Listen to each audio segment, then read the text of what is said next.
The Last of Us is no stranger to disturbing themes, from murder and exploitation to animal cruelty and kidnapping. But nothing in Part 1 comes close to the sheer depravity of David. In this video, I'll be diving into one of gaming's most revolting monsters, and how The Last of Us reshaped the villain formula when it needed it most. Without further delay, let's jump right in.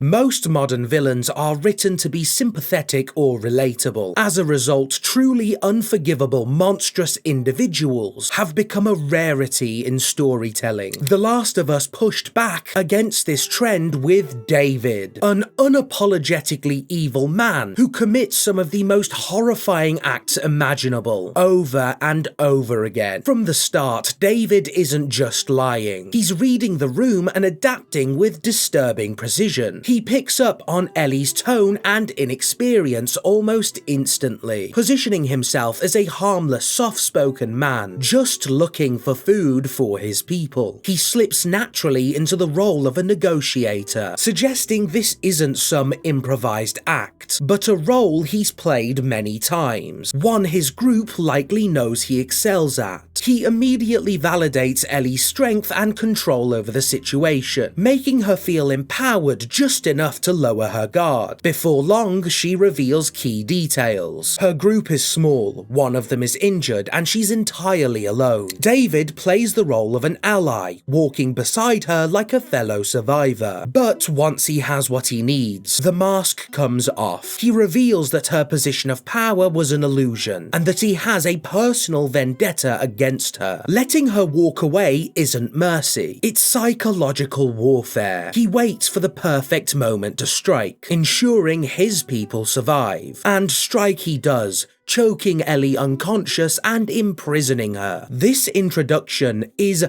masterfully executed. It doesn't just give the player time to lower their guard, it actively encourages them to see David as an ally, but in reality he's manipulating you from the start, exploiting your trust and feeding you a false sense of control. The goal is simple: to make you feel safe just long enough to let him in emotionally. Even after that dynamic shifts, he hopes you'll still see him as a potential ally, someone who might help you, someone who's not that bad, because your needs outside the cage start to outweigh your fear. This is where David fully drops the mask, revealing his cannibalistic nature. He serves you a meal and makes it clear he holds the keys to your survival. Even subtle details like placing the food on the floor are deliberate. It's psychological domination. You're forced to lower yourself, both physically and mentally, to eat whatever's in that bowl. A quiet degrading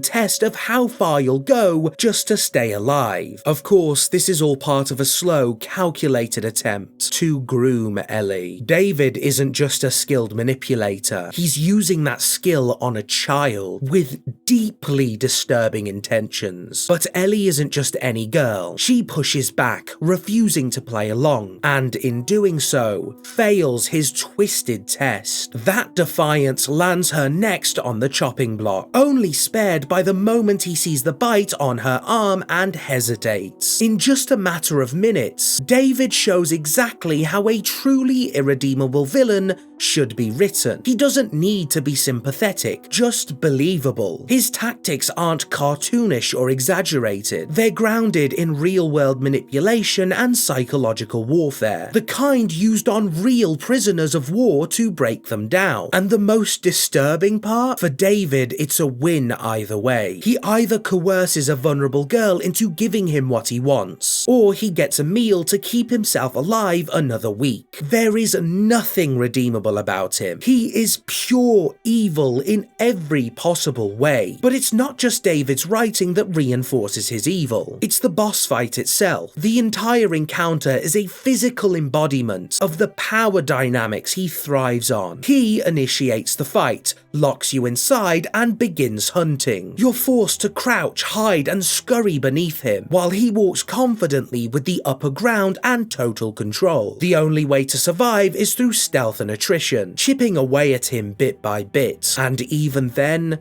he still ends up on top of you, asserting his dominance with the chilling line, You have no idea what I'm capable of. This isn't just a normal fight. David is a depraved predator, and the sheer terror of that encounter triggers a primal, explosive rage in Ellie. She doesn't just kill him, she absolutely loses it, hacking him to pieces in a frenzy of survival, trauma, and fury. Because this wasn't just a life or death moment, it was abuse. It was fear. It was the threat of being violated in every possible way. And when Joel finds her, Ellie doesn't celebrate. She flinches, screams not to be touched. She responds like someone who was truly, deeply victimized. One often overlooked detail is how many of David's manipulative choices backfire. Giving Ellie the medicine allows Joel to recover, ultimately leading to the downfall of David's group. Sparing Ellie's life in the hopes of grooming and controlling her ends with him being butchered by his own machete. It's not just brilliant storytelling, it's a quiet dismantling of predatory logic. David's sick, calculated approach unravels the moment he targets the wrong person. Ellie isn't just a survivor, she's the end of his story. Ultimately, David doesn't just reveal himself as rotten to the core, he leaves a lasting scar on Ellie, the mark of a truly unforgettable villain. His actions become a test of strength not only for her, but for Joel as well. As a father who's already lost a daughter, he's forced to confront the brutal reality that in a lawless world, the threats girls face go far beyond death. While we may never fully know the long-term impact of David's arc, one thing is certain, it changes them both. Joel becomes more guarded about who he allows near Ellie, and Ellie learns to question who she walks beside. The trauma is subtle, but it lingers. A silent warning